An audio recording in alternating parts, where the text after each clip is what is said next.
Hey Hot Garbage Squad, Foxy here with a new video. Today we'll be showcasing a speed GB12 team that averages 1 minute. The fastest I've gotten with this team is 48 seconds. If you haven't already, make sure you subscribe to the channel, and if this video helped you, drop a like as well. I'll show you the runes in this video and the team order and explain to you some of the units I've tested and give you the insights of how they did. I also have a slower team that I can show in the later half of this video for mid-game players. This team roughly average about 120 in terms of speed. So this is my main team that I'm currently using. You will notice that from the runes here that the yen goes before the Hargsvelg, and you're probably wondering, shouldn't the Hargsvelg goes first to give it attack buff and speed buff or to do more damage? Yes, you are correct. However, I do use my yen elsewhere in Punisher B10. Therefore, it's speed tuned to that dungeon and not so much for here. So if you can fix that for this dungeon, fantastic. If not, you will see it's not a big deal. And let me explain to you kind of the reasoning behind the monsters I'm using here. So the first one is Lucian, pretty obvious here. If you get the attack buff from the Hargsvelg, you clear the trash wave. I noticed that if you're not using Lucian and you're not helping, like a lot of Lucians will not be able to clear the trash wave with no attack buff. And you need the attack buff to clear the trash wave. And if you have no attack buff to clear the trash wave, it will make it so it's very low and the rest of the monsters can clean up. If you don't clear the trash wave fast enough, I noticed that they do a lot of damage and it kills your whole team here. And that's also a big reason why I'm using wind units and not water units. Moving on to the next monster here is the Lauren. So Lauren is the replacement for the Galleon. Also the Hargsvelg is a replacement for the Galleon. I did test Galleon, however, Galleon and Lucian are the king of stupid AIs, never using third skill or using third skill at the wrong time. So I've tested that, and I've tested Lucian, Galleon, Yen, Orochi, and Rauk. So not Rauk. Black Rauk. Crow. Oh my god, what am I saying? Okay, so I've tested that team, and I noticed although it's quick, also 1 minute on averages, it fails more often than this team because there are so much DPS and not much control in that team. So I found this team to be a lot better. So the reason why I picked Yen over the Orochi that I mentioned on that team is because Lauren and Orochi, they don't have good synergy together. Dots are very important for damage in this GB12 because GB12 is so thick and dots do so much damage. So that's also why Hargsvelg is super good, because skill 1 lands dots, and also keep in mind speed buff to help you turn, rotate, and get more turns, and also damage scaling for the yen. Like I was saying, the reason why Lauren and Orochi don't work well together is because Orochi lands all the dots, fantastic, and then Lauren just controls the attack bar of the boss, and then the boss never moves. Therefore, if the boss never moves, your dots never go and land. And then Orochi also has a skill too that reduces the attack bar of the boss. So with a combination of these two kits, the boss, I found, that never moves and your dots never go, and if your dots don't go, you don't have the damage and you just end up wiping. So that's why I prefer the Yen in this scenario here. It does a lot more work, even though it's definitely unbalanced. I don't think it has to be unbalanced, but it's for Punisher 10, therefore it's unbalanced. I don't think it needs to be, but it's definitely really good to cycle skills and get the second skill for the dots as well here. So you will see here that the Crow is the last monster for the nuke. And I did try other alternatives like Orang, Naomi. I didn't try Lin because I don't think Lin is that good for this dungeon here. And my opinion on like Naomi and Orang is, although Orang would be fantastic because of the nuke, it doesn't do as much damage as the Crow. Despite it being wind and having less rune requirements, I just don't think is as good. Similar story with Naomi, it doesn't do as much damage compared to Crow.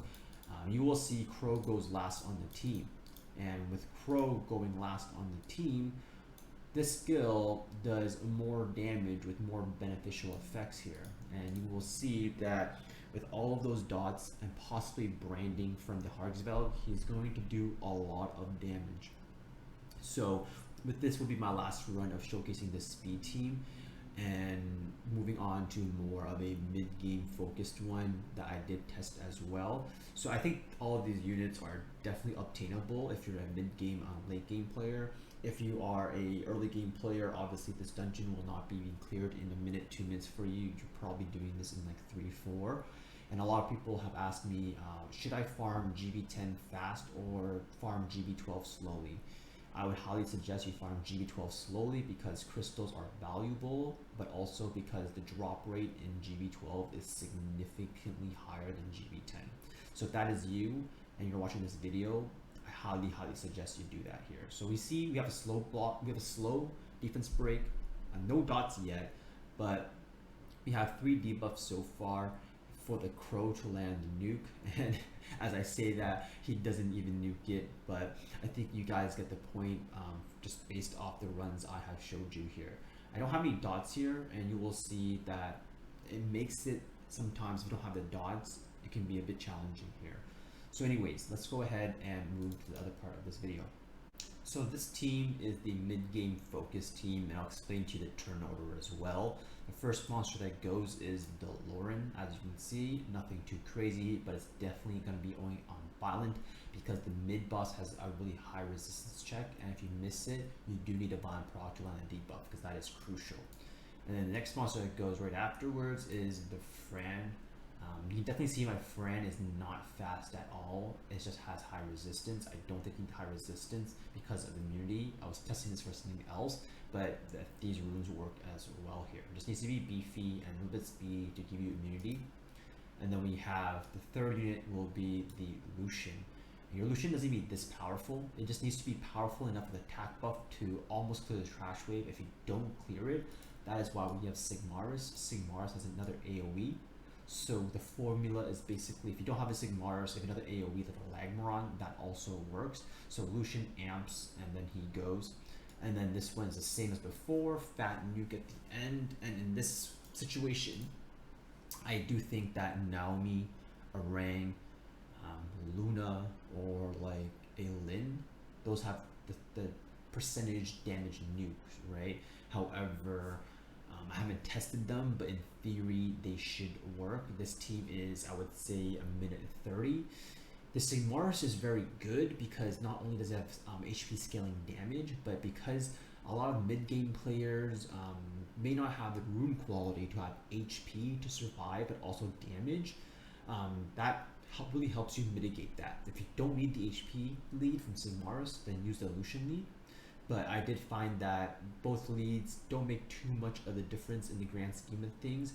So I would say Sigmarus for some survivability, and then Lucian for a little bit quicker damage output there if you're missing that little oomph to get, like maybe you can't get the trash wave and you need the Lucian Major Skill, for example, right? So as you can see here, the team didn't use any damage on attack buff. However, it has the sustain and the ability to have enough speed to cycle out of the defense break.